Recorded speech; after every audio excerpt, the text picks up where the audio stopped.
और भाई, हो गया झाड़ू पोछा बर्तन। चलो, अब ये वीडियो देखो।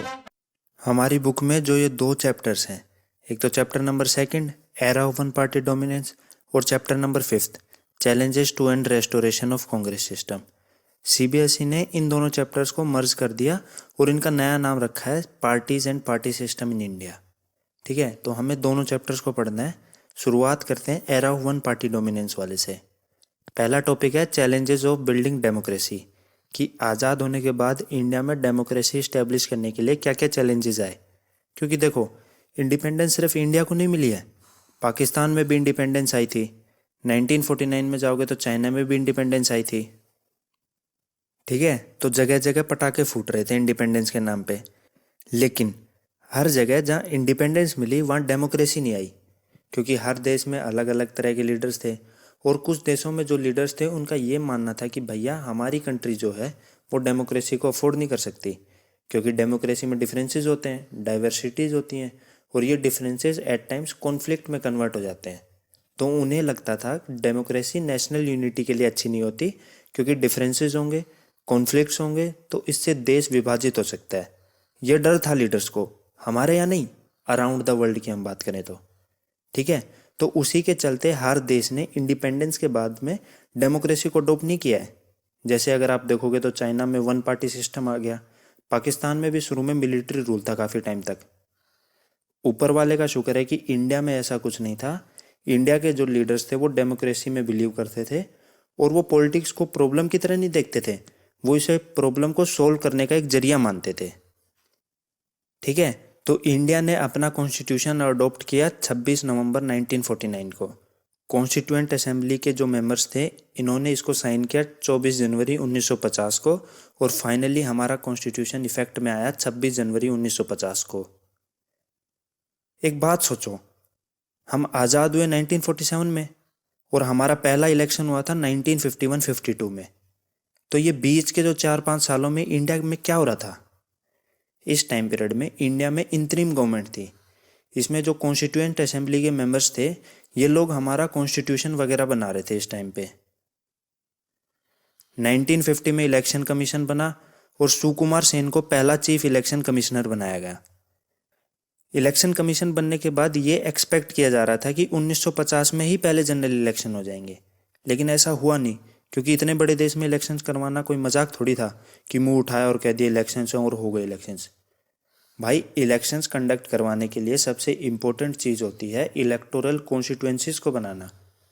मतलब अगर आपको इलेक्शंस कंडक्ट करवाना है तो ऐसा नहीं होता कि देश में कहीं पे भी वोट हो रहे हैं। इसके लिए पॉपुलेशन के बेसिस पे प्रॉपर अलग अलग कॉन्स्टिट्यूएंसीज बनाई जाती हैं, और वहाँ पे इलेक्शंस होते हैं। और इलेक्टोरल रोल्स भी बनाने थे कि कौन कौन एलिजिबल है वोट करने के लिए। जब ये इलेक्टोरल रोल्स की पहली लिस्ट पब्लिश हुई तो उसको कमीशन ने रिजेक्ट कर दिया, क्योंकि उसमें करीब 40 लाख महिलाओं के नाम ही नहीं थे। उनके नाम की जगह पे फलाना की पत्नी, फलाना की बेटी ये लिखा हुआ था। तुम कंट्री छोड़ो, पूरी दुनिया में इस स्केल पे इलेक्शंस कंडक्ट नहीं हुए थे आज से पहले। 17 करोड़ एलिजिबल वोटर्स थे उस टाइम पे, और इनको 32,000 एमएलएस और 489 लोकसभा के मेंबर्स चुनने थे। इस 17 करोड़ में से सिर्फ 15% ही पढ़े लिखे थे, बाकी सब अनपढ़ थे और अंगूठा टेक थे। इसके लिए गवर्नमेंट ने 3 लाख ऑफिसर्स को ट्रेनिंग दी ताकि इलेक्शंस कंडक्ट करवा सकें। इंडिया में इलेक्शंस यूनिवर्सल अडल्ट फ्रेंचाइजी के बेसिस पे हो रहे थे। यूनिवर्सल अडल्ट फ्रेंचाइजी की बात करना और वुमेन्स को वोटिंग राइट देना, यह 1950s के टाइम पीरियड में काफ़ी मॉडर्न बात थी अपने आप में ही। क्यों? क्योंकि इस टाइम तक यूरोप में ही कुछ कंट्रीज़ में वोटिंग राइट नहीं थे वुमेन्स के लिए। भाई, अब तो मान गए ना कि इलेक्शंस कंडक्ट करवाना कोई मजाक बात नहीं थी। इन सब चैलेंजेस के चलते इलेक्शन 2 बार पोस्टपोन्ड हुए।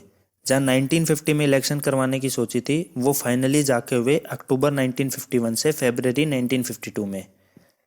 लेकिन कंट्री का जो मेजर पार्ट था उसने जनवरी 1952 में वोट दिया। इसके लिए हम इन्हें 52 का जनरल इलेक्शंस कहते हैं। कंक्लूजन बताऊं तो ये इलेक्शंस काफ़ी सक्सेसफुल रहे, क्योंकि 50% से भी ज़्यादा एलिजिबल वोटर्स ने अपने वोट दिए थे। जो ये इंडिया का 1952 का जनरल इलेक्शंस था, ये डेमोक्रेसी के इतिहास में एक लैंडमार्क बन गया। इसने सारे आर्ग्यूमेंट्स और क्रिटिक्स को गलत प्रूव कर दिया कि डेमोक्रेसी पुअर और इलिटरेट देशों में नहीं हो सकती। इसने ये साबित कर दिया कि डेमोक्रेसी कहीं पे भी प्रैक्टिस करी जा सकती है। अगला टॉपिक है Congress dominance in first 3 general elections. जो ये पहले 3 जनरल इलेक्शंस थे ना, मतलब 1952 से 57 के, 1957 से 62 के और जो 1962 से 67 वाले, ये जो 3 टर्म्स रहा है जनरल इलेक्शंस का, इसमें कांग्रेस का बहुत ज़्यादा डोमिनेंस था। अब क्यों था भाई डोमिनेंस? क्योंकि उस टाइम पीरियड पे कांग्रेस इतना डोमिनेंस इसलिए कर रही थी क्योंकि जो टॉल लीडर्स कांग्रेस पार्टी को रिप्रेजेंट कर रहे थे इलेक्शंस में, वो वही लीडर्स थे जो फ्रीडम स्ट्रगल के टाइम पे फोर फ्रंट पे थे। इसी वजह से कांग्रेस ने पहले जनरल इलेक्शन में 489 सीट में से 364 सीटें जीत ली। जब पहला जनरल इलेक्शन हो रहा था तो उसके साथ ही स्टेट इलेक्शंस भी हो रहे थे। इन स्टेट इलेक्शंस में त्रवणकोर, कोचीन, मद्रास और उड़ीसा को छोड़ के कांग्रेस की बाकी हर स्टेट में बहुमत थी।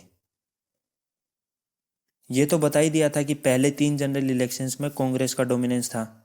कांग्रेस को इन तीनों ही इलेक्शंस में लगभग 3/4 मेजोरिटी मिली थी।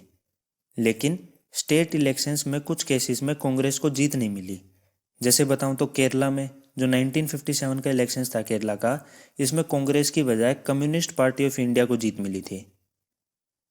कांग्रेस की डोमिनेंस का एक रीजन यह भी था कि इसकी विक्ट्री को हमारा इलेक्टोरल सिस्टम आर्टिफिशियली बूस्ट कर रहा था।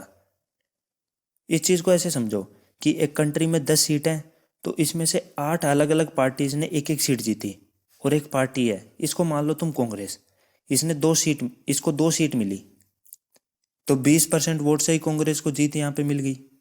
ऐसा ही कुछ उस टाइम पे भी था। कांग्रेस की डोमिनेंस तो थी लेकिन सिर्फ 45% वोट ही मिल रहे थे। ठीक है, समझ गए ना अब तो। और जो ये बचे हुए 65% वोट्स थे, ये अलग अलग पार्टीज या कैंडिडेट्स में बटे हुए थे, तो इससे भी कांग्रेस को फायदा मिल रहा था। यहाँ पे केरला वाली कहानी एक्सप्लेन करी हुई है कि 1957 में केरला में कांग्रेस की बजाय कम्युनिस्ट पार्टी ऑफ इंडिया की गवर्नमेंट बनी थी। ये ऐसा पहली बार हो रहा था कि कांग्रेस के अलावा कोई और पार्टी गवर्नमेंट बना रही थी, तो इससे कांग्रेस को मिर्ची लग गई। तो कांग्रेस ने क्या किया कि 1959 में अपने कॉन्स्टिट्यूशन के आर्टिकल 356 का गलत यूज करते हुए सीपीआई वाली गवर्नमेंट को डिसमिस कर दिया। आर्टिकल 356 के बारे में तो तुम जानते ही होगे। अरे यार 11th में पढ़ के तो आए थे कि गवर्नर अगर कहे कि यहाँ की गवर्नमेंट कॉन्स्टिट्यूशन के हिसाब से काम नहीं कर रही तो उस स्टेट में प्रेसिडेंट रूल लग सकता है।